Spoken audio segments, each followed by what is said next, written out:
એ તમારી વાત સાચી છે. પછી ગદ્ય માં ઓછું કામ થયું છે. પછી નાટક તરફ થોડો વળી ગયેલો. મને યાદ છે હસમુખ બારાડીએ એકાંકી સ્પર્ધા ઓલ ગુજરાત કરી હતી. એટલે એ જરા પેલું સ્ટેજ છે ને એની ચમક દમક એના હિસાબે તો એમાં મારું નાટકનું નાટક એ ફર્સ્ટ આવેલું.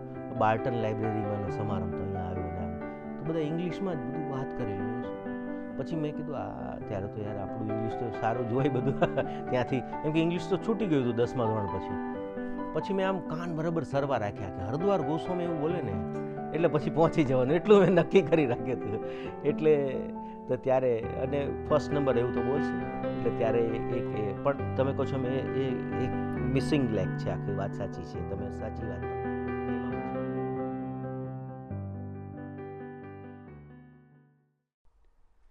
નમસ્કાર મિત્રો, નવજીવન ડાયલોગ્સમાં આપનું સ્વાગત છે. આજે આપણી સાથે છે ગુજરાતી ભાષાના એક અદ્ભુત કવિ, કોલમિસ્ટ, નાટ્યકાર અને લેખક, જેમનું નામ છે હરદ્વાર ગોસ્વામી. સ્વાગત છે હરદ્વારભાઈ નવજીવનમાં. આભાર અનિલભાઈ. હરદ્વારભાઈ કવિ છે, સાથે સાથે એક ઉત્તમ સંચાલક પણ છે, નાટ્યકાર છે. આપણે વાત કરીએ એમ મજાની વાત એ છે કે અત્યાર સુધીમાં એમના 40 કરતાં વધારે પુસ્તકો પબ્લિશ થઈ ગયા છે. મારી પાસે અત્યારે એમના 3 પુસ્તકો છે. લખ 84 લાગણી, બીજું છે પેશે ખિદમત અને 2.5 અક્ષરનું ચોમાસું. કવિતામાં અછાંદસ, ગીત, ગઝલ એવા અનેક સ્વરૂપોમાં કામ કરે છે. સાથે સાથે કોલમિસ્ટ પણ છે. દિવ્ય ભાસ્કરમાં હાલમાં કોલમ લખી રહ્યા છે. MA MPhil સુધીનો અભ્યાસ કર્યો, વર્ષો સુધી પ્રોફેસર તરીકે પણ કાર્યરત રહ્યા અને હાલમાં શબ્દશ્રી નામની એક સંસ્થા ચલાવી રહ્યા છે, જેમાં કલાના વિવિધ સ્વરૂપોના કાર્યક્રમ કરી રહ્યા છે. આજે એમની સાથે જુદી જુદી કલાની, સાહિત્યની, એમની જર્નીની વાત કરવાની છે. તો આમ તો એમની કવિતામાં એક ખુમારી હોય છે, ખંત હોય છે, વિશેષપણે ગુજરાતીપણું છલકતું હોય છે. એમની સરસ પંક્તિઓ છે, એના કરતાં હે ઈશ્વર દે મરવાનું, ગુજરાતીનું પણ ગુજરાતી કરવાનું. તો ભાષાનું ગૌરવ હોય છે, સાથે સાથે ગુજરાતીપણું છલકાય છે. અને એમની આ કવિતાઓ મને અંગત રીતે ખૂબ ગમે છે. તો આપણે એમને વિનંતી કરીએ કે આવી જ કોઈ કવિતાથી વાતની શરૂઆત થાય અને પછી ધીમે ધીમે આપણે આગળ વધીએ. કોઈ ગુજરાત ઉપરની તમારી બહુ જાણીતી કવિતા છે, એ સંભળાવો અને ત્યાંથી આપણે વાતની શરૂઆત કરીએ. જિંદા દિલીથી છલ છલોછલ જાત છે, ગુજરાત છે. જિંદા દિલીથી છલ છલોછલ જાત છે, ગુજરાત છે. નરસિંહ ભગતનું ઝૂલતું પ્રભાત છે, ગુજરાત છે. નરસિંહ ભગતનું ઝૂલતું પ્રભાત છે, ગુજરાત છે. ને અંધાર ખંખેરી બધો ઊભો થઈને જો જરા, અંધાર ખંખેરી બધો ઊભો થઈને જો જરા, તારા મઢી સપના સજી આ રાત છે, ગુજરાત છે. ને આવો ઘરે તો લાગણી લથબથ ઊભી સત્કારવા, સામે મળો તો સ્મિતની સોગાત છે, ગુજરાત છે. આવો ઘરે તો લાગણી લથબથ ઊભી સત્કારવા, સામે મળો તો સ્મિતની સોગાત છે, ગુજરાત છે. ને 2-4 ચરણોની અહીં જો ધૂળ પડતી હોય તો, 2-4 ચરણોની અહીં જો ધૂળ પડતી હોય તો, એ આંગણું પાવન થયાની વાત છે, ગુજરાત છે. ઇતિહાસને પૂછી જુઓ ને ક્ષણ બધી વાંચી જુઓ, ઇતિહાસને પૂછી જુઓ ને ક્ષણ બધી વાંચી જુઓ, હારી ગયા હરેક ઝંઝાવાત છે, ગુજરાત છે. જિંદા દિલીથી છલ છલો છલ જાત છે, ગુજરાત છે. નરસિંહ ભગતનું ઝૂલતું પ્રભાત છે, ગુજરાત છે. હરદ્વાર ગોસ્વામીની કવિતામાં નરસિંહ મહેતા જેવી એક સરસ પ્રભાતી સુગંધ પણ છે અને ગુજરાતનું ખમીર પણ છે. આજે તમે ગુજરાતના એક સુપ્રસિદ્ધ કવિ છો, બધા આપને એક ઉત્તમ કવિ, સંચાલક તરીકે ઓળખે છે, પણ આ જર્નીની શરૂઆત ક્યારે થઈ અને કઈ રીતે થઈ એ જાણવામાં વિશેષ રસ છે. તો એની થોડી વાત કરો. જી અનિલભાઈ, આ જર્ની આપે વાત કરી નરસિંહ મહેતાની સુગંધ નેચરલી હોય, કારણ કે મારું ગામ તળાજા, ભાવનગર જિલ્લાનું, જ્યાં આપણી ભાષાના સમર્થ સર્જક પ્રેમ લક્ષણા ભક્તિના પ્રથમ કવિ નરસિંહ મહેતાનો પણ જન્મ થયેલો, મારો પણ જન્મ થયેલો. એટલે વાઇબ્રેશન્સ આવે બહુ સ્વાભાવિક છે. યસ, બિલકુલ. જો કે તો અનુસંધાન આપણે કરીએ, બાકી તો નરસિંહ મહેતા છે. એ તો નરસિંહ મહેતા તો સદીઓ બાદ એક નરસિંહ મહેતા થાય છે. તો એ તળાજા ગામ અને નરસિંહ મહેતા એ તો પછી થોડા સમજણા થયા ત્યારે ખબર પડી. પણ સૌથી વિશેષ ગામની વાત, લાઇબ્રેરી અદ્ભુત લાઇબ્રેરી. અને તળાજા જેવા ગામની લાઇબ્રેરીમાં જે કંઈક રાજ્યકક્ષાનું જે મોનિટરિંગ હોય એમાં 5-6 વાર બેસ્ટ લાઇબ્રેરીનો એવોર્ડ મળેલો. અને બહુ સારા લાઇબ્રેરિયન, સાહિત્ય રસિક નહીં હો, સહેજય નહીં, પણ એને કેર બધી જ ખબર હોય કે આ કબાટમાં નવલકથા છે, અહીંયા આ છે.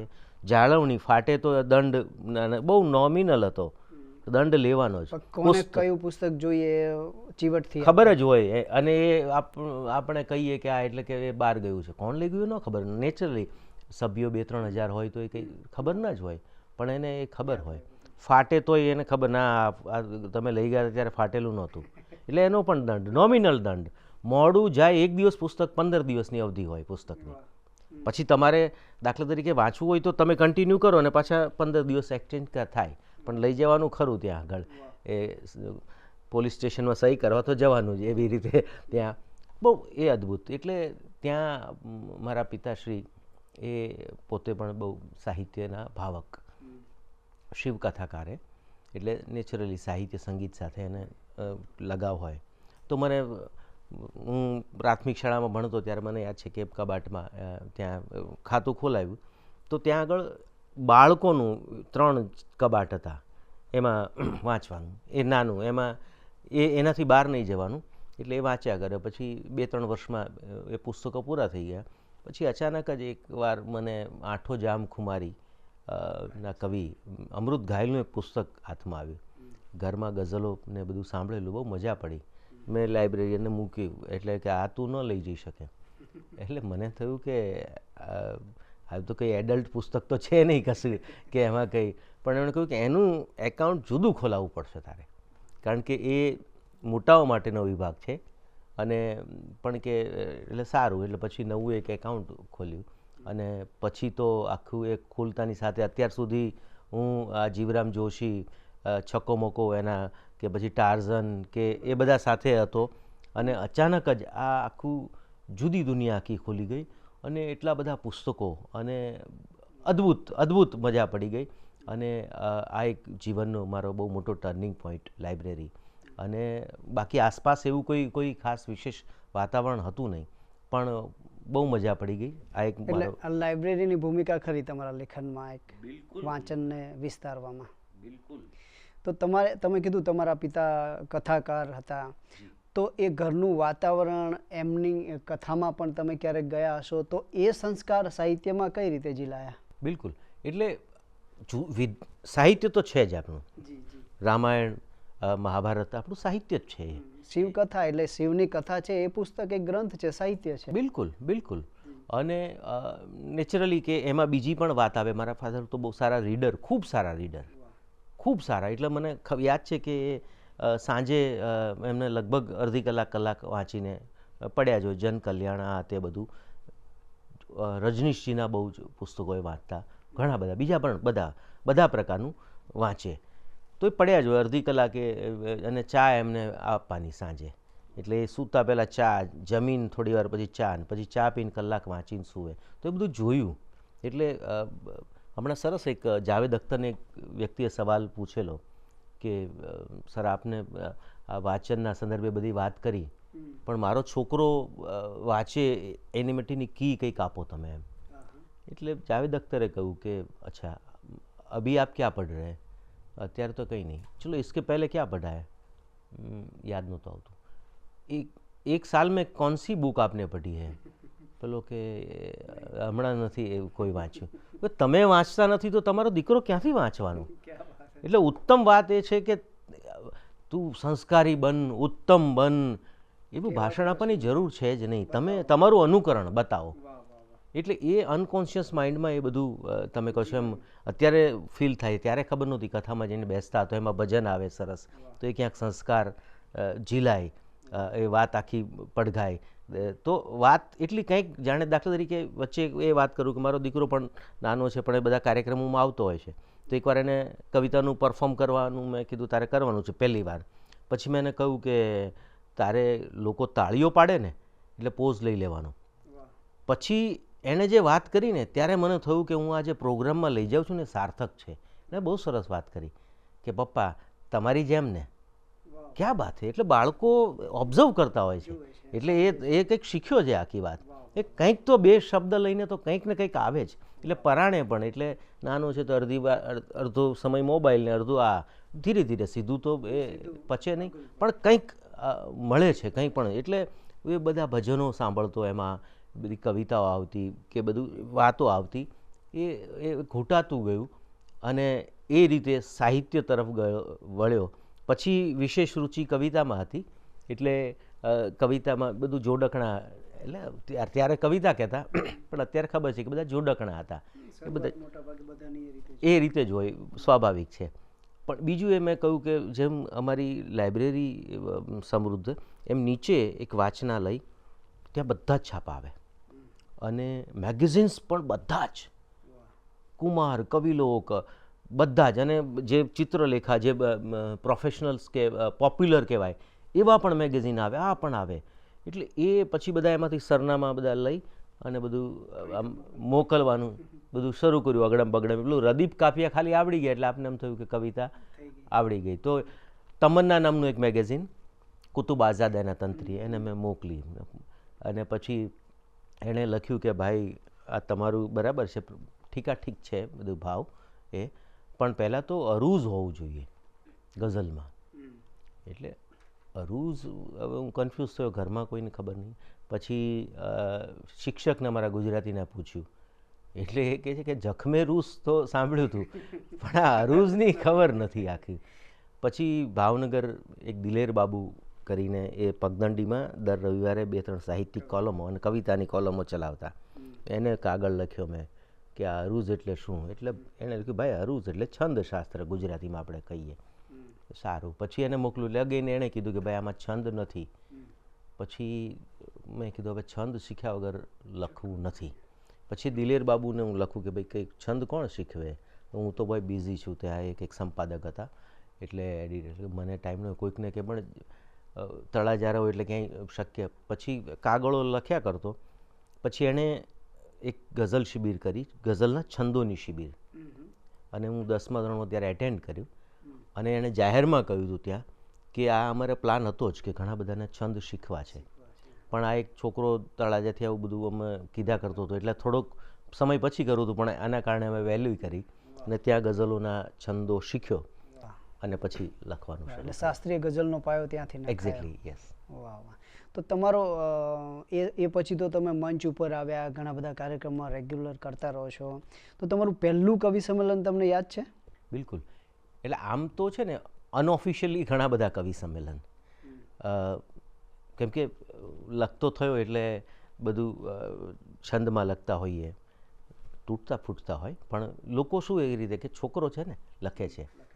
એટલે હવે આમ અત્યારે આમ જોઉં છું ને આમ દૂરથી, તો દૂરબીનથી તો ખ્યાલ આવે છે કે ત્યારે એમ હતું કવિ તરીકે યાર આપણે યાર, પણ હવે ખ્યાલ આવે કે બાળક કે યુવાન લખતા હોય આટલું, તો એને પ્રોત્સાહનના ભાગરૂપ. એટલે હું ક્યાંક ભાવનગરમાં, ને અમારે પરંપરા બહુ સારી, એટલે હું સાંભળવા ગયો હોઉં તો ઘણી બધી વાર મને કે એકાદી વાંચ રચના, એમ કે છેક તળાજાથી હું એકલો બસમાં જતો ત્યારે, અને આજની જેમ હવે રોડ નહોતા ત્યારે લોકલ બસમાં અમારે 2-2.5 કલાક થતો અને આવતો, તો મને વંચાવે. પણ ઓફિશિયલ તમે બહુ સરસ વાત કરી કે કવિ સંમેલન, સિહોરમાં દિલહર સંઘવી નામના એક બહુ જાણીતા કવિ, એણે એક કવિ સંમેલન કર્યું. હું 11મા ધોરણમાં હોઈશ, અને બધા જાણીતા ઉષા ઉપાધ્યાયથી માંડીને વિનોદ જોશીથી માંડીને ઘણા બધા કવિઓ હતા. તો મને કાગળ આવ્યો કે આ તારીખે, પોસ્ટકાર્ડ આવ્યો, આ તારીખે કવિ સંમેલન વિચારીએ છીએ, આપને કવિ તરીકે અમે નિમંત્રિત કરવા માગીએ છીએ. એ સમયે કંઈક પુરસ્કાર એ કંઈક 50 કે 100 સારો કહેવાય, અમે આપીશું. આવી બધી સ્પષ્ટતાઓ આપને અનુકૂળ છે?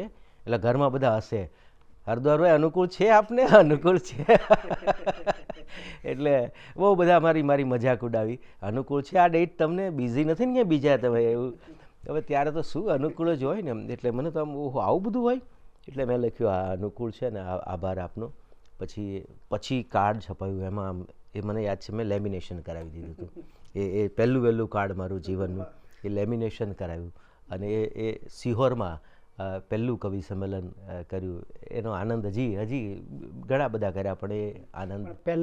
પહેલા કવિ સંમેલનમાં તમે જે રચનાઓ વાંચી હોય એમાંની કોઈ કવિતા યાદ છે અત્યારે? અઘરું છે અત્યારે, એક્ઝેક્ટ અત્યારે યાદ નથી આવતું. તો તમે એ પછી તો તમારી જર્ની શરૂ થઈ કવિતા છપાવવાની, લખવાની. તો પહેલી છપાયેલી કવિતા યાદ છે કોઈ સાહિત્યિક મેગેઝિનમાં? બિલકુલ, હા. તમારા શહેરમાં એની કવિતા યાદ નથી, પણ કવિલોકમાં આવી હતી પહેલાં. બાકી બીજા બધા તો ઠીક છે, જ્ઞાતિના મેગેઝિન એવું બધું તો એ બધું એને હું કન્સિડર નથી કરતો એ બધું. પણ જે બાકાયદા કહેવાય એ કવિલોકમાં આવી અને મોકલતો પછી એ કવિલોકમાં પ્રગટ થઈ. 11મા ધોરણમાં હતો ત્યારે એમણે મારી કંઈક 11 શેરની ગઝલ હતી, એમાંથી 5 શેર રાખ્યા હતા. બીજા બધા ધીરુ પરીખ સંપાદક હતા, એમણે ઉડાડી દીધા. અને એમાંય પછી એક શેરમાં કંઈક તબદીલી કરી હતી, આખું ફેરફારો કર્યા હતા.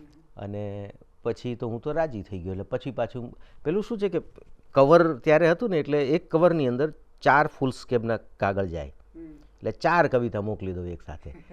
એટલે એ પછી ધીરુભાઈનો કાગળ આવ્યો કે ભાઈશ્રી, તમારી નિયમિત મને કવિતાઓ મળતી હતી અને હજી થોડું કામ કરવાનું બાકી છે, પણ તમારી પછી પણ કાગળ વ્યસ્ત છું, પણ કાગળ લખવા માટે એટલા માટે હું પ્રેરાયો છું કે પછી પણ તમારી કવિતાઓ બધી આવે છે. શક્ય બને તો એક જ રચના મોકલો, બહુ હોય તો 2 મોકલો, એને મઠારો, આટલા બધા લાંબા શેર ન લખો. તમારી જે રચના પ્રગટ કરી એ તમારી કવિતાનો ઉત્સાહ છે, એના પ્રોત્સાહનના એક ભાગરૂપે કરી છે. હજી કામ કરવાનું બાકી છે, એટલે શાંતિથી ઓછી કવિતા મોકલો. પછી ખબર પડી મને આ વસ્તુ ગમી ધીરુભાઈની કે એકવાર એક છાપી દો કવિતા, એટલે એનો પેલો જરો સુકાઈ ના જાય, એટલે એ છાપી દીધી. આ પછી છેક 1 વર્ષ પછી આવીને આનંદ એ થયો કુમારમાં આવી, પણ ટૂંકમાં ગેપ બહુ મોટો પડ્યો. પણ મને ખ્યાલ આવી ગયો કે હવે થોડુંક આમાં, એટલે આવા ધક્કાઓ, આવા વિદ્વજનોની જરૂર હોય છે. તમે કીધું કે તમે 10મા 11મા ધોરણમાં છંદમાં કવિતા લખતા થઈ ગયા. એ પછી તો તમે જાણીતા કવિઓ સાથે પણ કવિતા વાંચી. તો આટલી નાની ઉંમરે મંચ ઉપર પહોંચવું એ બહુ મોટી ઉપલબ્ધિ હોય છે. તો આવી ક્ષણોમાં એવી સંભાવના પણ રહે કે થોડો ઈગો આવી જાય, થોડું અભિમાન પણ ક્યારેક આવી જાય, કારણ કે તમારી સાથેના બીજા કોઈ પણ એ મંચ સુધી એ સમયમાં નહીં પહોંચ્યા હોય. તો એવું તમને ક્યારે ફીલ થયું કે હું અલગ છું, વિશેષ છું? બિલકુલ, અને એ એકદમ સાચી વાત છે તમારી. પછી હું કોલેજ કરવા ભાવનગર ગયો. તળાજામાં કોલેજ નહોતી અને આમ એકદમ એકલ સૂડો, એકાંત પ્રિય, પહેલેથી શરમાળ. નેચરલી આપણે ગામડામાંથી જતા હોઈએ શહેરમાં, એટલે મોટાભાગના આપણે યા તાસીર હોય છે, આપણે સીધા ખુલતા હોતા નથી. એટલે એવા કોઈ ખાસ મિત્રો નહોતા અને પુસ્તકોનો શોખ હતો. એટલે મેં 5 વર્ષ અપડાઉન કર્યું, FY થી MS સુધી. મને બહુ મોટો ફાયદો એ થયો કે ગાડીમાં બેસું, એટલે બસમાં બેસું અને એક્સપ્રેસ બસનો માસિક પાસ મોંઘો પડે, એટલે લોકલનો કઢાવેલો. એટલે લોકલ 2 કલાક લેતી ત્યારે, એટલે 2 દુ 4 કલાક અપડાઉનના. પણ મને શોખ, એટલે લગભગ 2 કે 3 દિવસે એક પુસ્તક પૂરું થઈ જાય.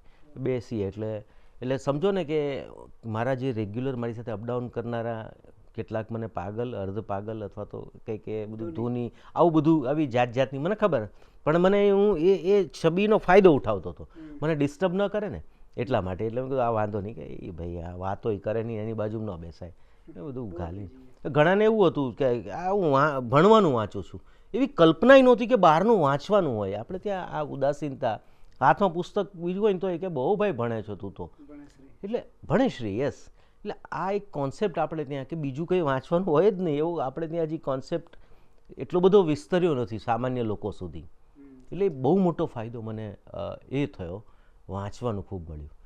FI સુધી બીજું બધું ચાલ્યું. પણ તમે કહો છો એ વાત પર આવું કે એ સમય દરમિયાન યુથ ફેસ્ટિવલો, કાવ્ય લેખન કે બીજા બધા રાજ્ય સરકારની એક યુવા પ્રતિભા શોધ સ્પર્ધા આવતી, ત્યાં હું સળંગ 3 વર્ષ સુધી સ્ટેટ લેવલે, એટલે પહેલાં જિલ્લામાં થાય, પછી પ્રદેશમાં થાય, એટલે સૌરાષ્ટ્ર ઝોન, અને પછી સ્ટેટ. એ સમય યુવા પ્રતિભા શોધ નામ હતું, હવે કંઈક યુવા મહોત્સવ છે. તો ત્યાં હું સળંગ 3 વર્ષ સુધી પહેલો નંબર કવિતામાં, અને નિબંધમાં બીજો ત્રીજો એવું કંઈક. એટલે તમે કહો છો પછી એક એવો દોર આવ્યો કે ઓહો, હું તો યાર બેસ્ટ છું. એટલે એના હિસાબે પછી બીજું બધું જે સાધના ક્યાંક છે ખૂટી, અને પેલું જે આવી ગયું એ 2-3 વર્ષ મારા એમાં ગયા, વેરી ઓનેસ્ટલી.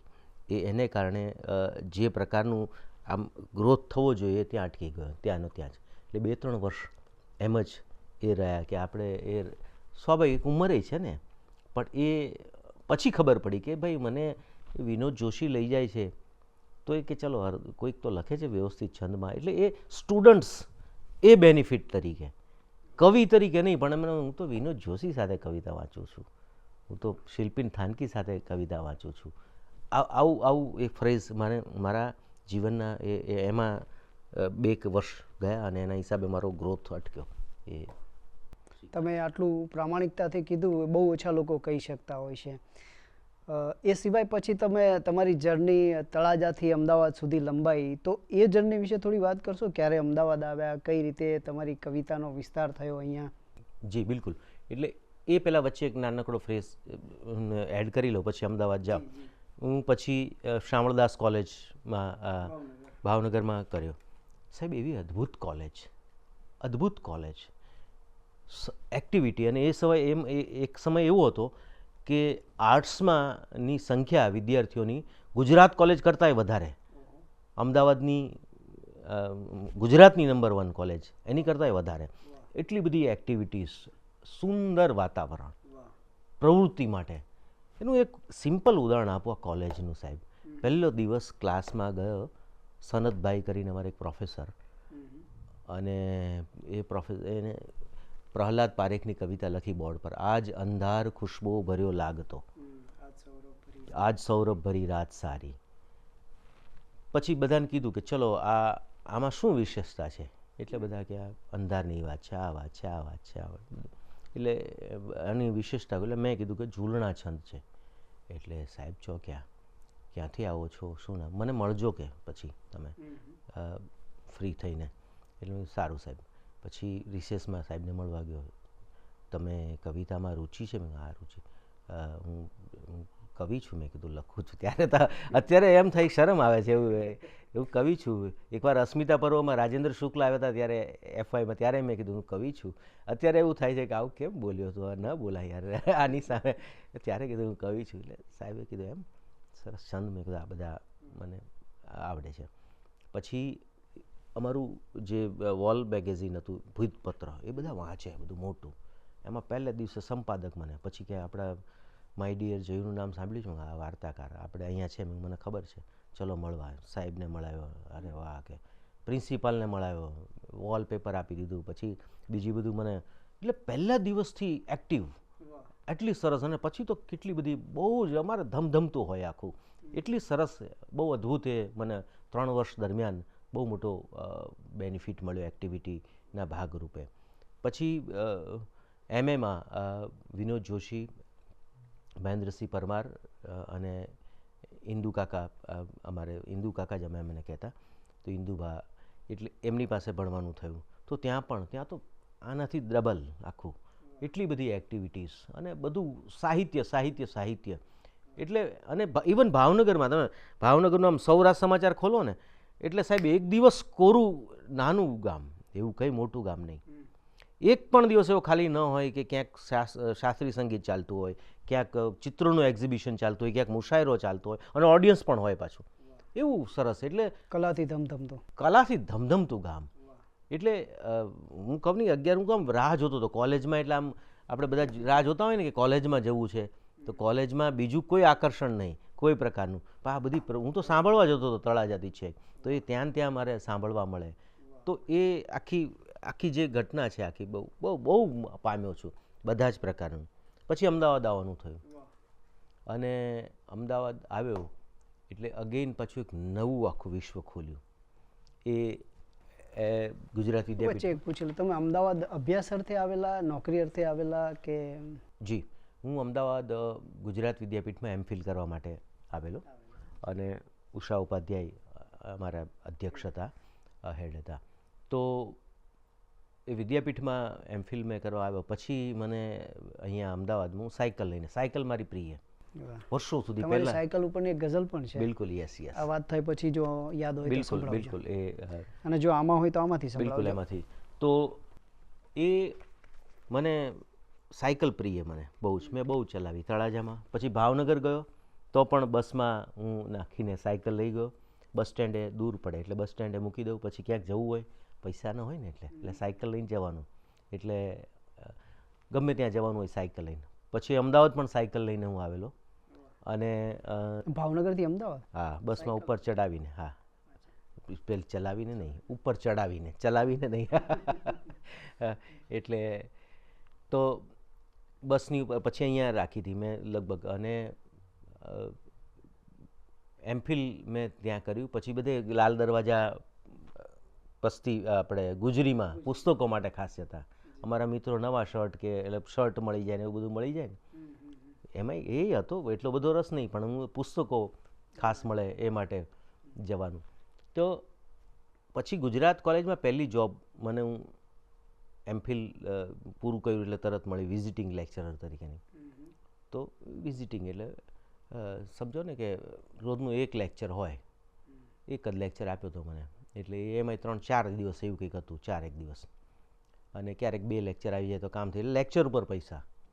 હવે એ તો એટલે હું સાયકલ લઈને જ જતો હતો. એટલે ગુજરાત કોલેજમાં પણ મને સાયકલવાળા સાહેબ, મારું નામ કોઈને ખબર નહીં, એટલે સાયકલવાળા, એટલે અમારા અધ્યક્ષ આરતીબેન ત્રિવેદી હતા. એટલે એક અધ્યાપક આવ્યો હતો, પેલું મેગેઝિન કરવાનું હતું ને, એટલે એને ખબર કે આ લખે છે. એટલે હું બેઠો હોઈશ એટલે ઓળખતો નહીં હોય એક ક્લાર્ક, પેલા સાયકલવાળા સાહેબ છે. એટલે કે શું, વોટ ડુ યુ મીન સાયકલવાળા સાહેબ? એટલે એ ખુશી જાણા કે બધા એ કે નામ ખબર નહોતી મને, એટલે મને એ રીતે જ ઓળખતા, સાયકલવાળા સાહેબ. એટલે સાયકલ લઈને આવેલો. તો એ સાયકલની ગઝલ હું મારે તમારી સામે રજૂ કરવી છે. પણ એ પહેલાં મારે જે વાત કરવી છે, 2 સંસ્થાનો મારે ઉલ્લેખ કરવો જોઈએ. એના વગર મારી કવિતા યાત્રા અધૂરી છે. એક બુધ સભા અને શનિ સભા. અને બંનેમાંથી બહુ જ શીખવા મળ્યું. અને અગેન પાછું હું તમને કહું છું, એક જુદી રીતે હું આવ્યો. બુધ સભામાં ગયો, ત્યાં આપ જાણો છો, આપ પણ આવતા હતા. એટલે કવિતા આપવાની ને પછી એની વાંચવાની, ધીરુભાઈ વાંચે ને પછી એની સાધક બાધક ચર્ચા થાય. તો એ ધીરુભાઈને હું કવિતા આપું એટલે પછી ત્યાં ભાવનગરમાં અત્યાર સુધી હતા ત્યારે નાનું મોટું છંદ ને એવું કંઈક ચાલતું, પણ અહીંયા તો આ ભાવમાં પણ કંઈક આમ તેમ કરી દેતા. તો ત્યાં આવીને જે કવિતા, પ્યોર કવિતા અને સાથે સાથે સ્ટ્રક્ચર અને ભાવ બંનેની રીતે ઉત્તમ, એ શીખવા મળ્યું. આપણે અનેક એક ક્ષણોના સાક્ષી છીએ, આમ જઈને આપીએ અને પાછું બધા સરસ બોલતા હોય ને એક જણો કે આમાં થોડું કામ હોત તો ધીરુભાઈ કે વાત સાચી છે, હા કરવા જેવું હતું. અને આખી બાજી પલટી જાય.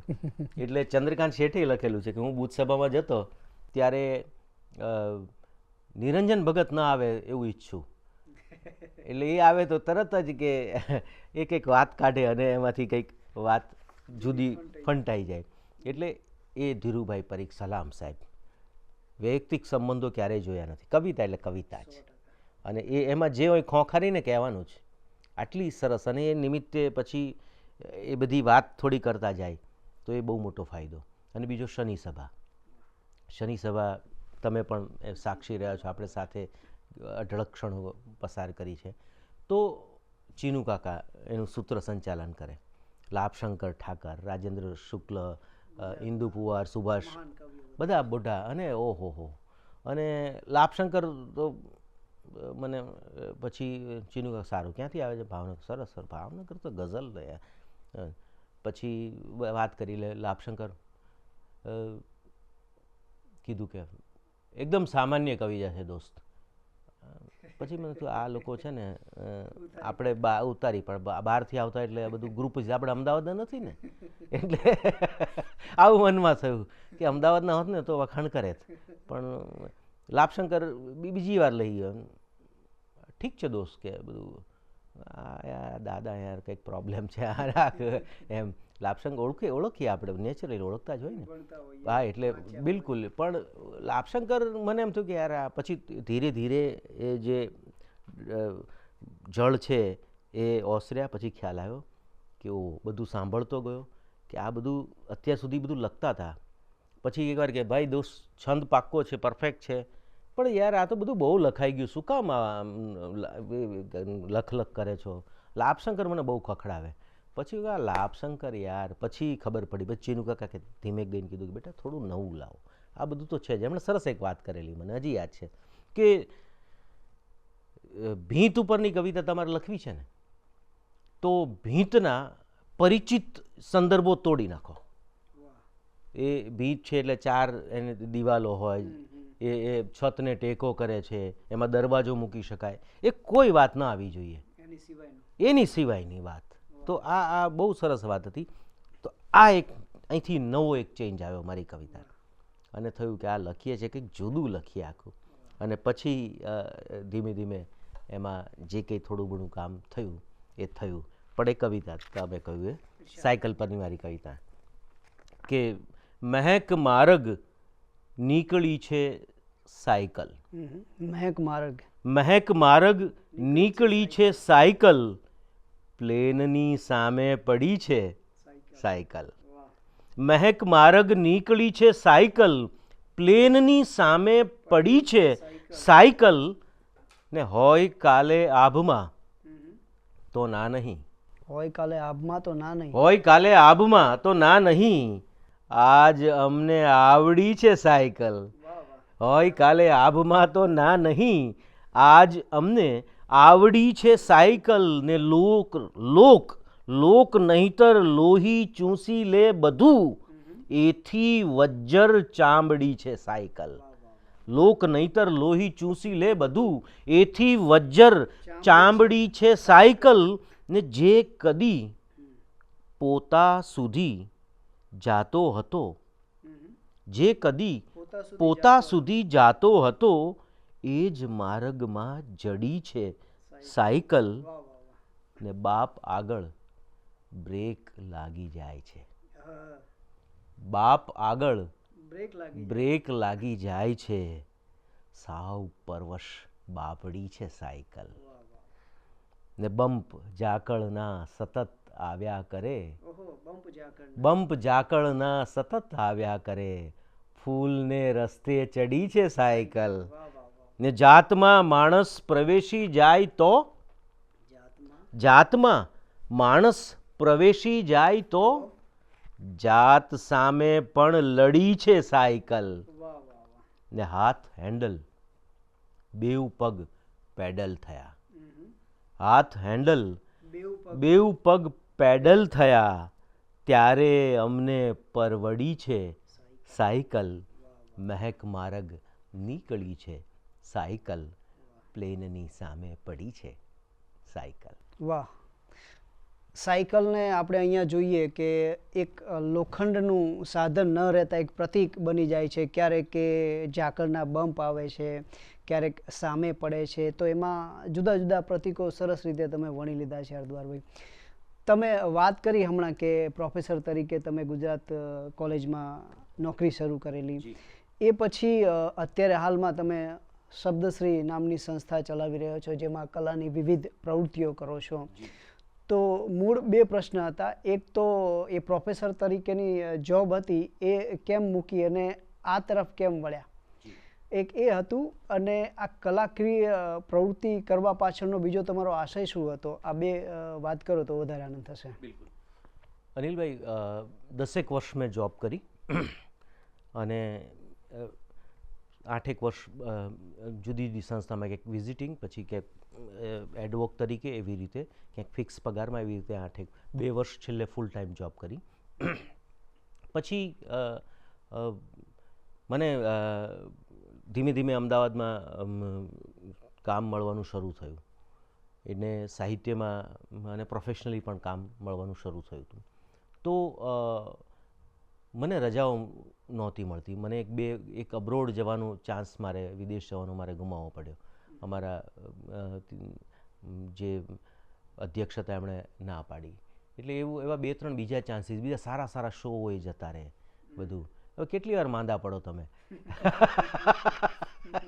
એટલે બધી કેટલાક બહાનાઓ તમારી પાસે હોય એમ. એટલે અને બાના પણ કેટલાક શોભે, એટલે મહિનામાં 3-4 દિવસ એમ. એટલે પછી કારણ કે અમારે સંસ્થામાં જ્યારે હું છેલ્લે હતો ત્યારે એ પ્રિન્સિપાલ એવા હતા કે મેં કીધું એક સાહેબ કવિ સંમેલન મુશાયરો કરીએ એવું બોલ્યો તો હું. એ મુશાયરો શું એમ કે એને ખબર નહોતી. એટલે મેં ના ના નથી સાહેબ, કરો પછી કરશું. એ ખબર છે એને મુશાયરો કે એ જ ખબર ન હોય તો હવે એની સાથે વાત કરવાનો શું મતલબ? એટલે એવા રસિક હતા. તો એ જોબ એમ આમ થલતું હતું કે હવે યાર. અને બીજું પણ બેઝિકલી મને શોખ હતો અધ્યાપક બનવાનો. મારું લક્ષ્ય હતું જીવનનું. કારણ કે હું છે ને ટીવાયમાં હું ત્યાં આગળ ફર્સ્ટ આવ્યો. એટલે હા, યુનિવર્સિટીનો નિયમ છે કે તમે બીએડમાં એડમિશન લેવું હોય ને તો તમને 1 વર્ષ પછી મળે. તમે ભલે એ તરત હોય તોય, પણ જે ફર્સ્ટ આવ્યા હોય ને એને તરત મળી જાય બીએ પછી. હા, તો મને એ મળતું હતું. ઘરના લોકોની પણ ઈચ્છા કે સ્વાભાવિક એક પરિસ્થિતિ હતી એ પ્રકારની, એટલે એક પગાર શરૂ થાય. પણ મારા પપ્પા છે ને મને બહુ ખુલ્લું મેદાન, ખુલ્લું આકાશ આપ્યું. જે કરવું એ કર તારે, એટલે તારે કોઈ ચિંતા નહીં. એટલે હું અમારું એટલું અમારું શેરીમાંથી હું આમ કોલેજમાં જતો ઇન્શર્ટ કરીને પહેલો દિવસ ગયો હતો તો મારા બાજુમાં રહેતા એક ભાઈ આવીને સાંજે ઘરે આવીને હું બેઠો તો કહી ગયા, કાંઈ ઇન્શર્ટ કરીને આમ જાય છે ભાવનગર કોલેજમાં, નોકરી મળે ત્યારે કહેજો. અલ્યા અમારી શેરીમાંથી પહેલો કોલેજમાં જનારો હું હતો. તો એટલે સરસ લાગણીશીલ લોકો એમ. એટલે એ પ્રકારનું એમ. તો વાત એ હતી કે આમ થતું હતું કે હવે બહુ થયું. પછી પણ મારો શોખ હતો કે અધ્યાપક બનવું બસ. એટલે એ બન્યો તો ખરો, પણ છેલ્લા 3-4 વર્ષથી બહુ મજા નહોતી પડતી. એવી ક્વોલિટી અથવા ખબર નહીં મારામાં કે કંઈ ટૂંકમાં ઇન શોર્ટ શિક્ષણ જગતમાં બહુ મજા નહોતી પડી રહી. એટલે સંતોષ જે જોઈએ હા, એ મને મળી નહોતો રહ્યો. અને બીજું કે આ મને પ્રવૃત્તિમાં બહુ મજા પડી રહી હતી. એટલે ફાઇનલી છેલ્લે ભગવાનનું નામ મેં પૂછ્યું પછી ઘરે. મને કે એકલો જ હતો, બીજા કોઈ ત્યારે તો લગ્ન નહોતા કર્યા, એટલે કંઈ પૂછવાનું બીજું કંઈ જવાબદારી પણ નહોતી, એટલો ફાયદો હતો. તો એ કહ્યું કે ચલો વાંધો નહીં, તને યોગ્ય લાગે એમ તું વિચારી લેજે. હું વિચારી લીધું. ફાઇનલી એ સ્કીપ કર્યું અને એ ત્યાં આગળ બધું પછી આ શબ્દશ્રી એ તો કલાકી બધી સંસ્થા પ્રવૃત્તિ કરવી. વચ્ચે મેં ઇવેન્ટ્સનું પણ પ્રોફેશનલી કર્યું હતું. હવે કરું છું, બહુ ઓછું કરું છું, પણ બહુ મેં ટૂર કરી નાટકોની, બોમ્બેથી લાવીને આખા ગુજરાતમાં. બધા શોઝ બધા બહુ કર્યા, એ પણ કામ કર્યું. મને એ ગમતું કામ એ બધું. હવે સાહિત્ય પૂરતું મર્યાદિત એ રાખ્યું છે, સાહિત્યિક કાર્યક્રમો કરવા એ પ્રકારનું. પણ અત્યારે જે હવે મારો જે રસનો વિષય છે એ બોલવું અને લખવું. એન્કરિંગ મારો એ વિષય છે રસનો, અને લખવું. અને બધા જ પ્રકારના, હું એવું નહીં કરતા હોય તો બધા જ પ્રકારનું કોમ્પેરિંગ કરવું. ખલીલભાઈ એનો અવાજ અદ્ભુત, તમે જાણો છો. તો ખલીલભાઈ મેં કીધું કે સાહેબ તમે કેમ કોમ્પેરિંગ છોડી દીધું એમ. એટલે ખલીલ સાહેબ કોમ્પેરિંગ કરતા હતા, બહુ સરસ કરતા હતા.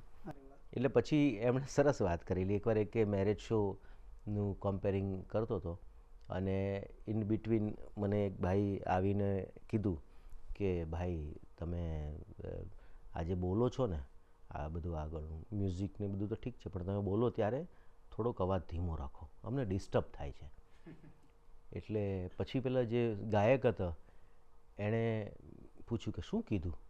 તો એણે એમ કીધું, તો ખલીલભાઈએ જુદું કીધું એમને કે એમાં એવું છે કે એ લોકો એવું કહે છે કે તમે ગાવાનું બહુ સરસ છે બધું, એટલે મારે તમે નીકળી જાઓ, તમે બહુ મજા નથી આવતી, એટલે તમે શરૂ રાખો. અરે કે એવું કીધું? કે હા યાર આપણે પ્રોફેશનલ છીએ એમ કરીને એણે સ્કીપ કર્યું. અને કે ત્યારે છેલ્લું કોમ્પેરિંગ હતું, પછી છોડી દીધું એમ. એટલે અનુભવ થાય છે એવા પ્રકારના, થાય છે બધા. પણ મને એક હું તમને વાત કરું, 2002 કે 3ની વાત છે. પાલનપુરમાં એક કાર્યક્રમ હતો, ત્યાંથી એક અદ્ભુત મને શીખ મળી કે શાહબુદ્દીન રાઠોડ હતા, લગ્નનો શો હતો અને કોમ્પેરિંગ મારે કરવાનું હતું. તો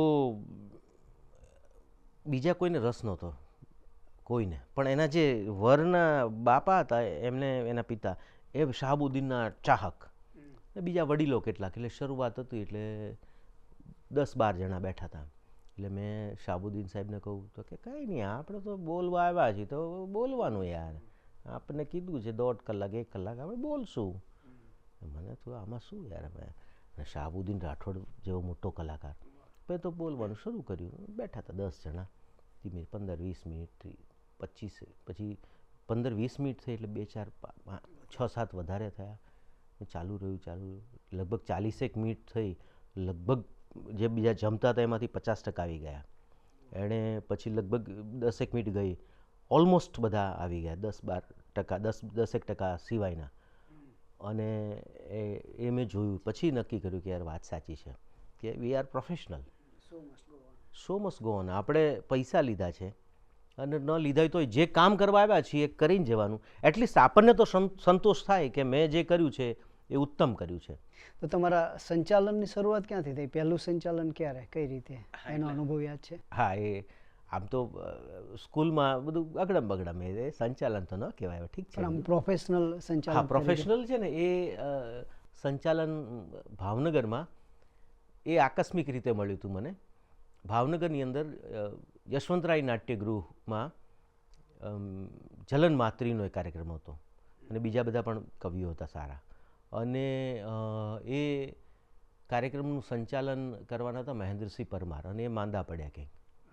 અને પછી એ મારે ભાગે કરવાનું આવ્યું. એટલે મોટો કહેવાય, મોટો કહી શકાય એવો. લગભગ SYમાં આવીશ કદાચ હું, કે આ SYમાં જ હતો, બરાબર છે. તો મોટો કહી શકાય એવો. અને પછી એમણે 2 દિવસ પહેલાં કહી દીધું હતું, એટલે ટિકિટ શો જ હતો. એટલે પછી મેં તો આમ ખાલી એમ જ સાહજિક આમ છાપું એ દિવસનું જોયું તો એડમાં મારું નામ. એટલે નામ જોઈને એ આપણને એક આનંદ હોય કે એડમાં નામ છે એટલે પહેલું વહેલું, એટલે પ્રોફેશનલ કહી શકાય પ્રમાણમાં. કવિતાનું જ હતું એટલે પ્રમાણમાં સારું થયું હતું, અદ્ભુત નહોતું થયું, કેમ કે આટલો મોટો પહેલો અનુભવ હતો. એટલે મને ત્યારે તો એમ જ થયું જોરદાર, ઝંડા ગાડ દિયા, પણ એવું કંઈ હતું નહીં, કંઈ કશું સારું હતું. અગેન મેં કહ્યું એમ, એક સ્ટુડન્ટ્સ તરીકે લોકોએ બહુ એપ્રિસિએટ કર્યો હતો, પણ અગેન એ સ્ટુડન્ટ્સ તરીકેનું પેલું હતું, ક્વોલિટી તરીકે નહોતું. લોકોએ સારું એપ્રિસિએટ કર્યું હતું, પણ અગેન વાત એટલી કે એમણે પણ આપણે તો પછી નક્કી કર્યું કે એવા કોઈ આપણે કોટા લેવા જ નથી, આપણે તો આપણી ક્વોલિટીના પહેલાં પર જ તે. એટલે એ પહેલું કહી શકાય. પછી તો ઘણા બધા કરવાના આવ્યા. પણ તમને પ્રામાણિકતાથી જોઈ શકો છો, ખૂબી ખામી સાથે, એ બહુ જ મોટી વાત છે. અને એનાથી એ મોટી વાત એ છે કે તમે તમારી નબળાઈઓ પણ પ્રામાણિકતાથી કહી શકો છો. અને એ પછી તો તમે આટલા મોટા સંચાલક થયા, કવિ થયા. મને અત્યારે એમ થાય છે કે સંચાલનની જર્ની તમારી ત્યાંથી શરૂ થઈ અને કવિ તરીકે પણ તમે એટલા જ વિકસતા રહ્યા હતા. તો તમારો કવિતાનો પહેલો ગ્રંથ ક્યારે આવ્યો? પહેલો આમ એ પહેલાં મેં છે ને કોલેજમાં તો ત્યારે મેં લઘુનવલ, એક બાળ લઘુનવલ એ કરેલી, 2 લખેલી. મેં એક છપાયેલી ખરી ધારાવાહિક રૂપે, પગદંડી નામનું એક અમારું ત્યાંનું દૈનિક. અને એમાં મારી ધારાવાહિક રૂપે બહુ લાંબી નહોતી, 12 કે 13-14 એપિસોડ એવું કંઈક હતી. એટલે બીજી લખી હતી. પછી એ કંઈક એ લોકોને સબ્જેક્ટ એવું કંઈ ન થયું, પણ એ પહેલી એ થઈ અને એનું પુસ્તક પણ એ થયેલું. પણ ઓકે હતું, એ ઠીક હતું, એ બધું આમ. પણ એ સમય હું આમ અમારા ગામમાં પગદંડી લેવા જાઉં ને એટલે એ ભાઈ તું બોરેને 1 મિનિટ, બીજા બધાને છાપું આપે. એટલે ત્યારે એમ થતું કે તું યાર છાપાવાળાને એમાં જો તું કોણ છું, હું આ લેખક છું, આવું કહેવાનું આમ થઈ જતું હતું મને. તું યાર ઉભા રહે. એટલે ભીડ હોય ને, એટલે ભીડમાં રવિવાર હોય એટલે બધા લેવા આવે ત્યારે. એટલે એ પહેલી વહેલી એ મારી થયેલી. પછી પહેલું મારો 2004માં હવાને કિનારે ગઝલ સંગ્રહ આવ્યો. એટલે મેં તમને કહ્યું કે પછી તો લખાતું ગયું, અને પછી તો પ્રોફેશનલી પણ જુદા જુદા કોન્સેપ્ટ્સ આધારિત તમે પણ કામ સરસ કરો છો. એટલે એ આપણે બધા એક નાવના પ્રવાસી છીએ. એટલે એ બધું થયું. અને આપણે જ્યારે, હું તો એવું માનું છું કે એની સાથે જોડાયા છીએ લખવા સાથે, તો બધું લખવું જોઈએ. વિદેશમાં આ પ્રકારનું થાય જ છે. એટલે હજી ઘણાને આવો છોછ છે, આ પ્રકારના બધા ચોસલાઓ, પોપ્યુલર નહીં, આમ નહીં. હું એવું કશું નહીં, લખવું કોઈ પણ રીતે વાત તમારી વહે છે ને, એટલે એ વાંચવું એ ત્યારથી મને પહેલેથી કે હું પૂર્તિઓ ત્યારે રવિવારેના બધા છાપા લેવાના. પૂર્તિઓ પહેલાં તો હું છાપા બીજા વાંચતો જ નહીં, આમ નજર ફેરવી લઉં, પૂર્તિઓ રાખી મૂકવાની. એ પહેલેથી આજની તારીખેનો શોખ છે. આજે પણ રવિવારે જે મેઇન સ્ટ્રીમના જે છાપાઓ છે પૂર્તિઓ લઈ લેવાની, સાચવી, અનુકૂળતાએ વાંચવાનું એ શોખ હજી પણ એ રહ્યો છે. પૂર્તિઓમાં મોટાભાગે સાંપ્રત વાતો હોય. બિલકુલ, પુસ્તકો તો ખરા જ, એટલે ઘણાને હજી આ પ્રકારના ભેદભાવ, પૂર્તિ નહીં, એ વાંચન, એવું ઘણા બધા ઠીક છે બધું, પણ હા એવું બધું પણ ઠીક છે બધું, પણ મને બધું વાંચવું ગમે છે. તમે કીધું બધું વાંચવું ગમે છે, અને તમે હમણાં આપણે અગાઉ વાત થઈ એ રીતે તમે નાટકો પણ લખેલા છે, ડિરેક્ટ કરેલા છે, તો એ જર્ની વિશે પણ થોડી વાત કરો. બિલકુલ, એ કોલેજમાં ડિરેક્ટ એટલે કોલેજમાં કરે, હું ડિરેક્ટર નથી, વેરી ઓનેસ્ટલી. અને મારું એ ગતિ પણ નથી એ બાજુ જવાની, ગતિ પણ નહીં, પણ કોલેજમાં હતા ત્યારે, એટલે હું છે ને સાચું કહું તો હું છે ને એક અમારે કોલેજમાં યુથ ફેસ્ટિવલ હોય એટલે કંઈક 3 ઇવેન્ટમાં ભાગ લઈ શકાય એવું હોય મેક્સિમમ. વીણાવેલી ને બધી નહીં, યુથ ફેસ્ટિવલ ભાવનગર યુનિવર્સિટીમાં એવો નિયમ હતો. એટલે અમે પ્રિન્સિપાલ એમ કે, એટલે મને છે ને એક્ટરનો ગાંઠિયો શોખ, અને અગેન સાવ સાચું કહું, નિષ્ફળ એક્ટર, ભાગ લીધો તોય લઉં એક પાત્રીમાં. એટલે સાહેબ કે તું યાર નંબર ના મને લેવા દો, એટલે લગભગ આવે, એટલે મને કવિતા મૂકેલા આવે, નિબંધ કે વક્તૃત્વ એમ લે, પણ હું એક સ્કીપ કરું. ના ના સાહેબ, બે તો, અરે યાર તું રહેવા દે ને, એમાં તું વક્તૃત્વ કે એમાં જા. હું ના એ ગાંઠિયો મને. એટલે આ મારી જર્ની છે ને પાર્ટ 2 સુધી ચાલી. પાર્ટ 2માં મહેન્દ્રસિંહ ડિરેક્ટર તરીકે, હું પોતે જ ડિરેક્ટર, હું પોતે જ લખું મારો એક પાત્રી અભિનય અને ભજવું. એટલે નિષ્ફળ એક્ટર બિલકુલ, એટલે એવરેજ એક્ટર બહુ કહેવાય ને. એટલે નંબર આવ્યો જ નહીં. પાર્ટ 2માં મારો મોક્ષ થયો. એકવાર નંબર આવ્યો, એ મહેન્દ્રસિંહ પરમારે એ ડિરેક્ટ કર્યું, અને 3જો નંબર આવ્યો. એટલે આમ લટકતો હતો ને આમ, એટલે એક આ બિલકુલ એમાં કંઈ મજાક નહીં, પણ નિષ્ફળ એક્ટર. પછી કોલેજમાં આવ્યો ત્યારે ડિરેક્ટર હું આજે માનતો નથી, પણ હવે ત્યાં તો તાતા સાધનો હોય, બહારથી મગાવી ન શકાય, એટલે પોતે જ લખ્યું. એ નિમિત્તે એકાંકીઓ લખાયા, 8-10 એકાંકીઓ સદભાગ્ય લખાયા.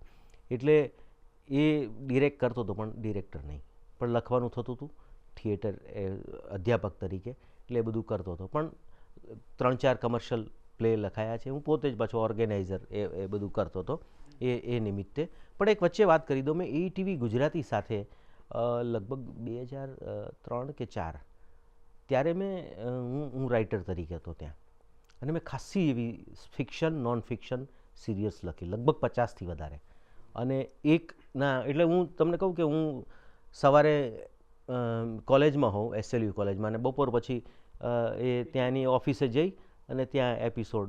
અને એનો મને બહુ ફાયદો એ થયો કે મારે મકાન લેવાનું હતું ને, તો એક પેલી બેઝિક એમાઉન્ટ જે આપણે કહેવાય ને, એ જે ઓફિશિયલ ન હોય એ મને એ ETV ગુજરાતીને કારણે મને મળી. અને ત્યારે બહુ જ સારું પેમેન્ટ કરતા હતા, બહુ જ સારું પેમેન્ટ.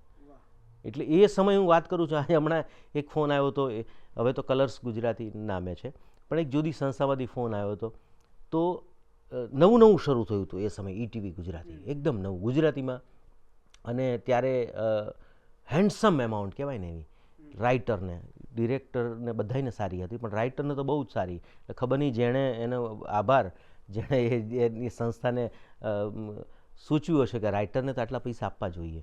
તો ત્યારે 1500 2001-2ની વાત કરું, 1500 જેવું એમાઉન્ટ મળતું હતું. હા, એટલે હું એક ડેઇલી લખતો હતો નોન ફિક્શન, અને એક કે બે વીકલી લખતો હતો. 3-4 વર્ષ મેં કામ કર્યું એમની સાથે. અને એક મારી બહુ જ પોપ્યુલર થઈ હતી, ફડકસિંહનો હાસ્ય દરબાર કોમેડી. હા, એ બહુ જ પોપ્યુલર થઈ હતી. પણ ટૂંકમાં એ નિમિત્તે, અને મને તો એ લખવું જોઈએ, એમાં શું છે. એટલે એ મને આર્થિક રીતે અને એક વ્યાવસાયિક વિશ્વમાં મને વાત આખું ત્યાં એ લઈ ગઈ. એટલે આપણી ક્ષમતા એ રીતે પણ ખબર પડે, કમર્શિયલી આપણી કલમ કેટલી ચાલી શકે છે. તમે એ સાથે આ કમર્શિયલી લેખનની વાત કરી, તમે અત્યારે કોલમ પણ લખી રહ્યા છો, તો એના વિશે થોડી વાત કરો. બિલકુલ, હું અત્યારે દિવ્ય ભાસ્કરમાં દર રવિવારે કોલાજ નામની એક કોલમ લખું છું, મંગળવારે કાવ્યાયન નામની એક કોલમ લખું છું, સાધનામાં સંસ્કૃતિ સુધા નામની. એટલે 3 અલગ જોનર. પેલું સાંપ્રત વિષયો રવિવારે, પેલી કવિતાના સંદર્ભે, અને આ રાષ્ટ્રીય ચેતના, સંસ્કૃતિ, એ બધી વાતો વણીને કરવાની વાત આખી. એ સિવાય પણ કમર્શિયલ બીજા કેટલાક પુસ્તકો બધું લખવાનું પણ બહુ મજા પડે છે લખવાનું. એટલે ઘણા મને એમ કે થાક આમાં નથી લાગતો, તો હું એમ કહું છું કે અઠવાડિયામાં 2 કે 3 વાર એવું બને છે. મારું સામાન્ય રીતે મેં જોબ છોડીને અનિલભાઈ, ત્યારે એક વચ્ચે વાત કરી દઉં કે ત્યારે નક્કી કરેલું કે આપણે જોબ કરવા જતા હોઈએ ને એમ જ ઓફિસે જતા રહેવાનું, અને જોબનો ટાઈમ હોય એટલું તો મિનિમમ કરવાનું, ઓફિસે જતા જ રહેવાનું ટિફિન લઈને. ત્યારે તો હું એકલો રહેતો હતો, તોય મેં એક ભાડાની, મને આમ શું કહેવાય, શોખ એવો કે આ પ્રોફેશનલ એમ, એટલે એક નાની એવી સાવ રાણીપમાં એક જગ્યા, સાવ ધૂળ એટલે ભાઈબંધે કીધું સાવ નોમિનલ ભાડામાં એ શરૂઆત કરી. ત્યાં એક ટેબલ ને એવું રાખી ત્યાં જઈને લખવાનું. બાકી ફ્લેટમાં એકલો જ રહેતો હતો, ત્યાં જઈને ઓફિસે જઈને લખવાનું યાર. એટલે એ પ્રકારનું એ હતું. એટલે ત્યારથી નક્કી કરેલું. અને લગભગ એટલે શો હોય એ સિવાય મેં ક્રમ પાડ્યો નથી. હું મૂડ ન હોય ને તોય જ્યાં જઈને વાંચવાનું. પણ એ ક્રમ હજી પણ જાળવ્યો છે. જોબ હવે જુઓ ને 15-1 વર્ષ આપણે કહેવાય છે કે ધંધામાં ખુરશી તપાવવી પડે. એક્ઝેક્ટલી, ક્યાં વાત, યસ. એટલે ખુરશી તપાવતા હતા. તો તમારી આ ખુરશી તપાવવાની જર્ની, લેખનની જર્ની, આ સાંસારિક વાતો છે, પરિવારમાં ત્યાંથી અહીંયા આવ્યા, આ આખી જર્નીમાં તમને સંઘર્ષ કેવો રહ્યો? કે ઘણીવાર તૂટી જવાય કે આ કામ નથી થઈ શકતું, અમુક જગ્યાએ રિજેક્શન આવે, અમુક જગ્યાએ સન્માન પણ મળે, તો એ દરમિયાન એ સંઘર્ષ કેવો રહ્યો આ બધી બાબતોમાં? સંઘર્ષ તો રહ્યો નેચરલી. આપણે જાણીએ છીએ નાના સેન્ટરમાંથી આવ્યા છીએ એ જ. અને એક ઈચ્છા હતી મારી બહુ, એટલે બધા હવે લગ્ન કરી લે, લગ્ન આપણે ત્યાં આપણે નાના સેન્ટરમાંથી આવતો એટલે આ પ્રોબ્લેમ રહે છે, હવે ક્યારે લગ્ન કરવા. એક મનમાં હતું કે એક ઘરનું ઘર અને એક ગાડી, હા એક કાર, આવું થોડી ટણી આવે એવું એમ. પણ એક નાની એવી અલ્ટો કાર પણ લીધી હતી મેં. અને પછી મેં હવે વાંધો નહીં, હવે છોકરી જુઓ એમ, હવે વાંધો નહીં એમ. ત્યાં સુધી એને એ બહુ ઈચ્છા હતી. અને બીજી એક ઈચ્છા હતી કે એ ઘર લઉં ને તો એ એમ કે ઘરે મદદ કરવાની વાત તો દૂર, હું માગું ક્યાં. એટલે એ પ્રકારનું હું સક્ષમ થાઉં ને ફટાફટ ઘર લઉં. ઘરેથી કંઈ નથી લેવું એમ, તૈયાર હતા ફાધર. કહ્યું કે જે તારે જોઈએ તું કહે ભાઈ, પણ એ ભગવાને ઈચ્છા પૂરી કરી.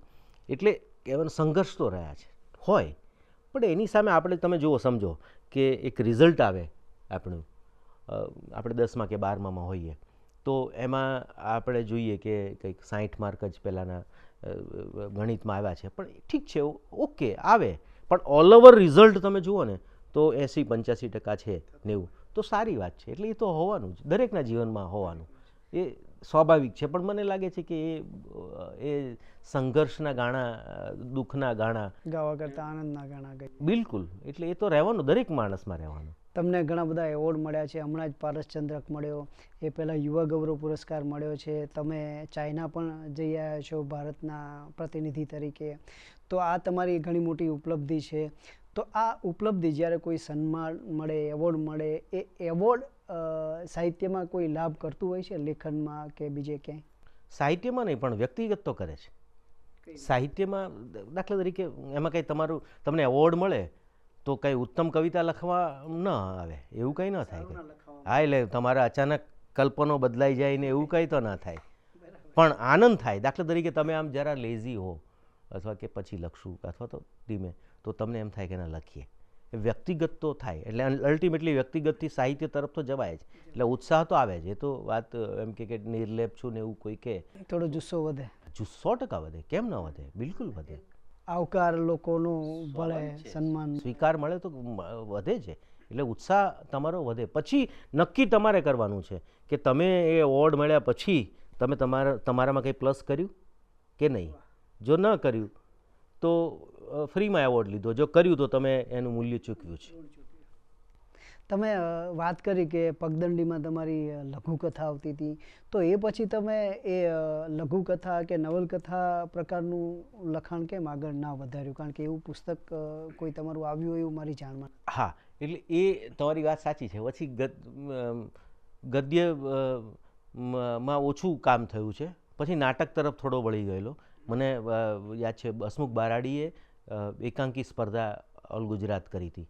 એટલે એ જરા પેલું સ્ટેજ છે ને એની ચમક દમક એના હિસાબે, તો એમાં મારું નાટક એ ફર્સ્ટ આવેલું.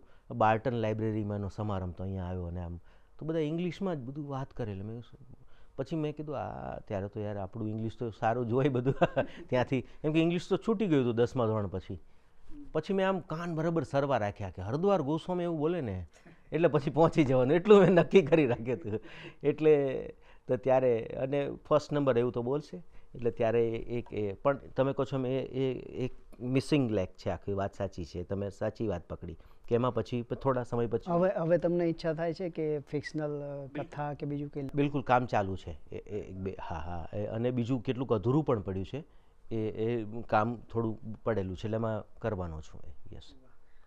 તમે આ જર્નીની વાત કરી, કોઈ અંગત અનુભવ કે કોઈ અંગત ઘટના બીજાની કે પોતાની, એની ઉપર ધ્યાનમાં રાખીને કોઈ કવિતા કે બીજું કોઈ સાહિત્ય સર્જન તમે કરેલું ખરું? બિલકુલ, ઘણું બધું થયેલું. જેમ કે એક ગઝલ રજૂ કરું? બિલકુલ. ખાસ એક અમારો દોસ્ત હતો અને એના સંદર્ભની આ એક રચના સાદર પ્રસ્તુત કરું છું. અને એ ઘટના એવી હતી કે એ જાણો છો કે દોસ્ત તરફથી જરા અમને વિશેષ પીઠ પાછળ પ્રેમ મળ્યો અને પછી આ ગઝલ લખાઈ હતી. હા, યસ. તો સ્વપ્નની કિંમત ચૂકાવી રોકડી, સ્વપ્નની કિંમત ચૂકાવી રોકડી, લો ગણી લો આંસુઓની થોકડી. ઓહો, આંસુઓની થોકડી. સ્વપ્નની કિંમત ચૂકાવી રોકડી, લો ગણી લો આંસુઓની થોકડી, ને કેમ કરતો પ્રેમ અમને આટલો, કેમ કરતો પ્રેમ અમને આટલો, આજ બરબાદી મહી મળતી કડી. કેમ કરતો પ્રેમ અમને આટલો, આજ બરબાદી મહી મળતી કડી, ને કેટલા વસ્ત્રો અધૂરા રહી ગયા, કેટલા વસ્ત્રો અધૂરા રહી ગયા, ગૂંચવી નાખી છે કોણે કોકડી. હા, વાહ વાહ વાહ વાહ. કેટલા વસ્ત્રો અધૂરા રહી ગયા, ગૂંચવી નાખી છે કોણે કોકડી, ને એ પ્રશંસા નેય ફૂંકીને પીએ, એ પ્રશંસા નેય ફૂંકીને પીએ, એટલી ઉડાડ ના તું ઠેકડી. એ પ્રશંસા નહીં ફૂંકીને પીએ, એટલી ઉડાડ ના તું ઠેકડી, ને હોય ઈશ્વર તો તને વંદન કરી, દોસ્ત તારા નામ ઉપર ચોકડી. હોય ઈશ્વર તો તને વંદન કરી, દોસ્ત તારા નામ ઉપર ચોકડી, સ્વપ્નની કિંમત ચૂકાવી રોકડી, લો ગણી લો આંસુઓની થોકડી. તો અત્યારે પણ તમારી લેખનની જર્ની ચાલી રહી છે, નવું લખાય છે? બિલકુલ લખાય છે. તો છેલ્લે કઈ કવિતા લખી એ સંભળાવો. છેલ્લે કવિતા લખી એ અત્યારે મને યાદ નહીં આવે, પણ તોય એકાદ બે શેર જો યાદ આવે તો કહું. તો કેમ કે હમણાં બધું એટલું બધું મિક્સ બધું ચાલી રહ્યું છે ને બધું, હા, એ બધું કોલમ હોય, એક બીજું આ તે બીજું ત્રીજું ચોથું, એટલે એ નહીં એ અત્યારે આ ક્ષણે યાદ આવે મને. તો તમને ગમતી કોઈ રચના સંભળાવો ને તેનાથી આપણે સમાપ્તિ કરીએ. બિલકુલ. તો મારી એક રચના સાથે મારી વાતને આપણે અહીંયા પૂરી કરીએ કે ગઝલ છે કે રહ્યો નથી રણકાર ધરમનો, રહ્યો નથી રણકાર ધરમનો, તૂટી ગયો છે તાર ધરમનો, ને ગુરુ વર્યના ગજવામાંથી સરસર સરતો સાર ધરમનો, ને રાતે ચોર લૂંટારાઓનો,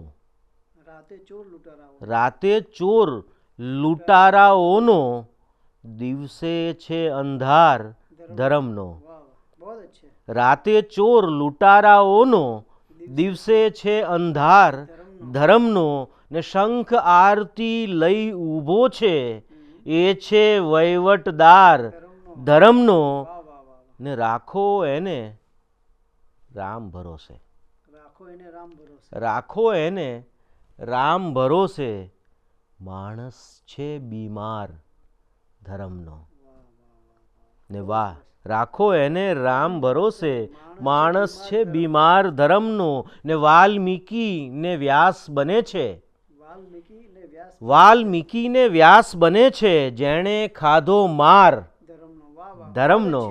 વાલ્મીકીને વ્યાસ બને છે જેણે ખાધો માર ધર્મનો, ને બાકી સગળે મંદી મંદી ધંધો ધમધો કાર ધર્મનો. બાકી સગળે મંદી મંદી ધંધો ધમધો કાર ધર્મનો. રહ્યો નથી રણકાર ધર્મનો, તૂટી ગયો છે તાર ધર્મ. વાહ, બહુ અચ્છે.